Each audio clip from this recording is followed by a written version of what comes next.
My name is David Choi, and I study the weather on giant planets. When we look at Jupiter, we're seeing the top of its atmosphere and its weather layer. And its weather layer contains a lot of interesting features such as jet streams, vortices, storms, and these particular features called hotspots.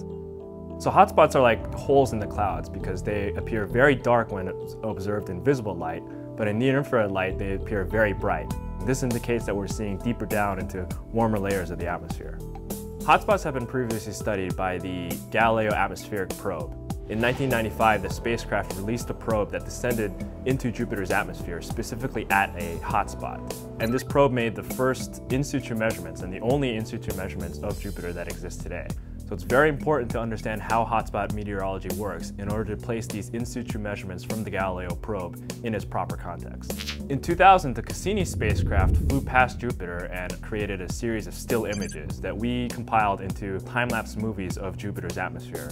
Using these movies, we observed Rossby waves that caused north-south meanders in a jet stream south of the equator. With new movies, we instead focused on hotspots.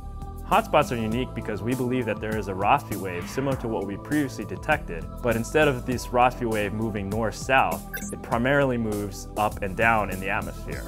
The downward portion of the wave pushes air down into warmer layers of the atmosphere. This causes any clouds that are embedded within the wave to evaporate and prevents further clouds from forming. So at any given time, there are approximately 8 to 10 hotspots in Jupiter's atmosphere that are spaced roughly evenly apart from one another.